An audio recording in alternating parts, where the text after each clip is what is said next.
Hello students. तो हम कहाँ पढ़ रहे थे या कहाँ थे?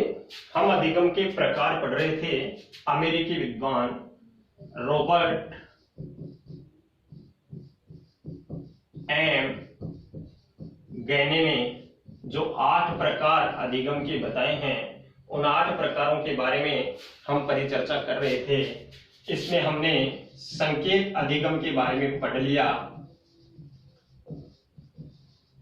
इसके अलावा संकेत अधिगम के बाद में हमने उद्दीपन अनुक्रिया अधिगम सिद्धांत पढ़ लिया।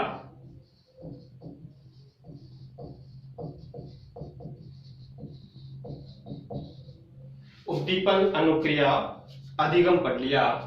इसके बाद में तीसरा हमने इसमें श्रृंखला अधिगम पढ़ लिया। ये हमने कंप्लीट कर लिए हैं।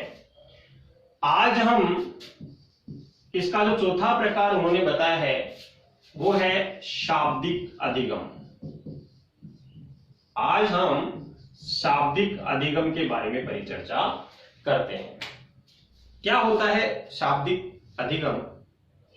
साथियों, रॉबर्ट एम गैने ने बताया है कि जब हमारा जो व्यवहार है, जब हमारा व्यवहार शब्दों के रटने, स्मरण करने या याद करने पर निर्भर होता है, जब हमारा व्यवहार किस पे निर्भर होता है? शब्दों के स्मरण करने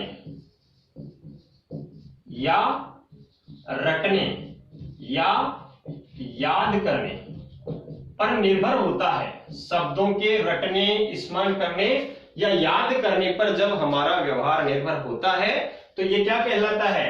ये कहलाता है शाब्दिक अधिगम कहलाता है। कैसे? आप सोचिए, अगर आपको कविता पाठ करना है, आप चाहते हो कि आप कविता पाठ करें, तो क्या करना होगा? कविता पाठ अगर आपको करना है तो आपको कविता की जो पंक्तियां हैं, कविता की उन पंक्तियों को आपको याद करना पड़ेगा, रटना पड़ेगा, तभी जाकर के आप कविता पाठ कर सकते हो।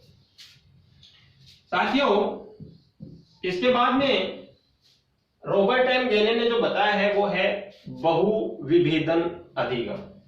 अगला रूप क्या बताया है? बहुविभेदन अधिगम। बहुविभेदन अधिगम जो होता है, इसमें होता क्या है कि जब व्यक्ति के सामने 2 या 2 से अधिक विकल्प होते हैं, जब व्यक्ति के सामने 2 या 2 से अधिक विकल्प होते हैं तो उसे उन विकल्पों में से किसी एक विकल्प या उद्दीपक को छांटना होता है। और एक विकल्प या उद्दीपक को छांटना ही क्या कहलाता है? विभेदन। ये विभेदन, बहुविभेदन, विभेदन का मतलब क्या होता है? छांटना। और बहु का मतलब क्या होता है? 2 या 2 से अधिक। जैसे हमें एक बहुचयनात्मक प्रश्नावली दी जाती है और उसमें प्रश्न के उत्तर जो हैं कई विकल्पों में होते हैं, ए, बै, से, दै। करना क्या होता है? इन चारों विकल्पों में से हमें किसी एक विकल्प का चयन करना होता है, एक सही उत्तर को छांटना होता है। तो ये बहुविभेदन अधिगम होता है। इसके बाद में उन्होंने अगला जो इसका स्वरूप बताया है वो है प्रत्यय अधिगम। अगला स्वरूप है वो है प्रत्यय अधिगम। जब भी कोई व्यवहार, प्रत्यय अधिगम क्या होता है? जब भी कोई व्यवहार किसी विचार के उन्नत होने से पैदा होता है, जब भी कोई व्यवहार किसी विचार के उन्नत होने से पैदा होता है तो वह प्रत्यय अधिगम की श्रेणी में आता है। आविष्कार होते हैं, नए आविष्कार, जितने भी आविष्कार होते हैं वो प्रत्यय अधिगम की श्रेणी में आते हैं। क्यों आते हैं? एक वैज्ञानिक कोई नई खोज करना चाहता है तो खोज कब करेगा, नया आविष्कार कब करेगा? जब उसके मन में कोई नया विचार उन्नत होता है, जन्म लेता है, कोई नया विचार जन्म लेता है। जैसे न्यूटन वाला आपने सुना, सेब को गिरते हुए देखा, तभी तो उसके मन में आया कि ये जो है वो नीचे क्यों गिरता है, ऊपर क्यों नहीं जाता है। तो ये नया विचार उसके मन में आया, तभी तो उसने, न्यूटन ने अपना सिद्धांत प्रस्तुत किया। और आप देखिए जितने भी नए, किसी भी प्रकार का अगर कोई साइंटिस्ट होता है किसी भी क्षेत्र में, चाहे वो मनोविज्ञान के क्षेत्र में मान लो जैसे किसी भी क्षेत्र में मान लो आप, कोई भी नया अगर कुछ खोजना है, किसी प्रकार की कोई बात अगर पता करनी है, तो उससे पहले हमारे मन में कोई प्रश्न आता है, कोई विचार आता है। जब नया प्रश्न या विचार उन्नत होता है तभी तो हमारा व्यवहार जो है वो किसी नई चीज को खोजने का प्रयास करता है। आविष्कार जितने भी होते हैं वो इसी श्रेणी में आते हैं।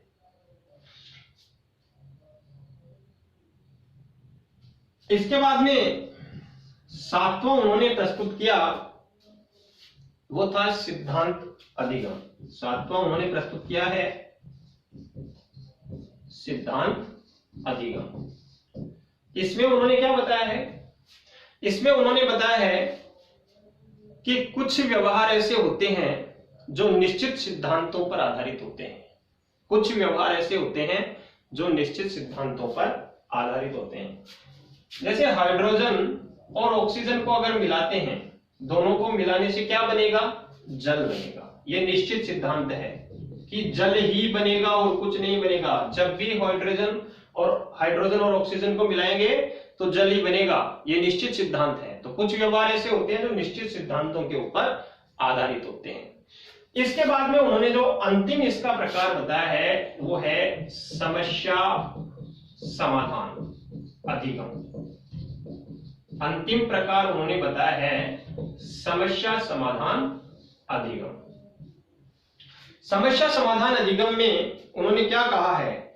किसी प्रकार की समस्या के समय, मान लो किसी व्यक्ति के सामने किसी भी प्रकार की समस्या है, तो जैसे ही समस्या होती है उस व्यक्ति को क्या करना होता है? उस समस्या का समाधान प्राप्त करना होता है, हल प्राप्त करना होता है। और समस्या समाधान जाने के लिए जरूरत किस चीज की होती है? उस समस्या का समाधान प्राप्त करने के लिए उच्च स्तरीय चिंतन की आवश्यकता होती है। बहुत ज्यादा सोचना विचारना पड़ता है, बहुत ज्यादा चिंतन मनन करना होता है। और यह चिंतन मनन उच्च स्तरीय होता है। इसी कारण से इस 8वें प्रकार को अधिगम का सर्वश्रेष्ठ प्रकार कहा है, जैसा कि हमने पढ़ा है। और यह सिद्धांत गेस्टाल्ट के सिद्धांत के ऊपर आधारित है। किसके ऊपर आधारित है?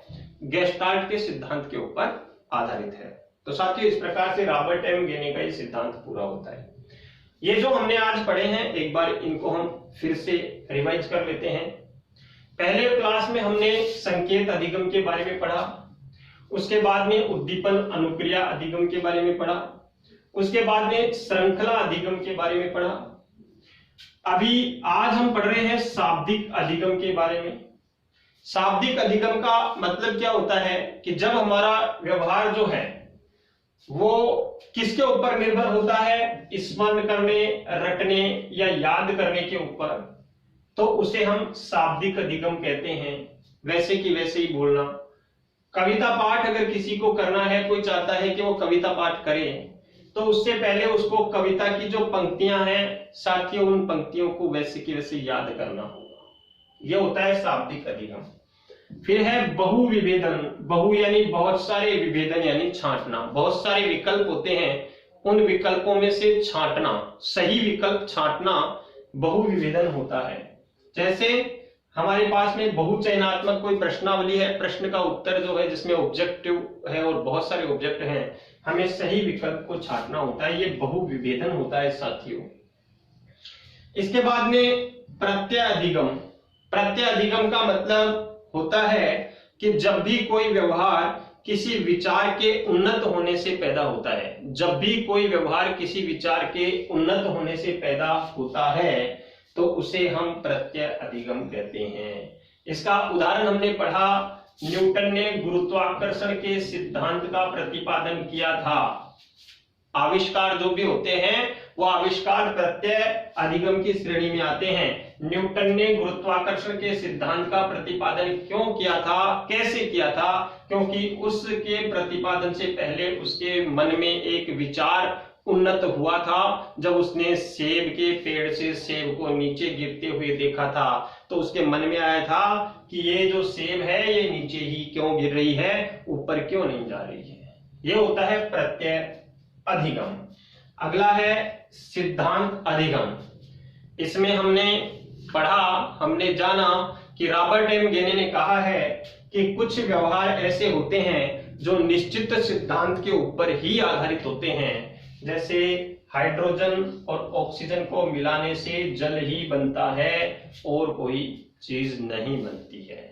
और अंतिम उन्होंने बताया समस्या समाधान अधिगम, यानी जब व्यक्ति के सामने कोई समस्या उपस्थित होती है, कोई समस्या आती है, तो वह उस समस्या का समाधान प्राप्त करना चाहता है, उसका हल प्राप्त करना चाहता है। और उस हल को प्राप्त करने के लिए उसे उच्च स्तरीय चिंतन की आवश्यकता होती है। इसमें चिंतन या मनन उच्च स्तर का चाहिए। इसी कारण से उन्होंने इस प्रकार को सर्वश्रेष्ठ प्रकार अधिगम का बताया है। और ये अधिगम का जो प्रकार है ये गेस्टाल्ट के सिद्धांत के ऊपर आधारित है।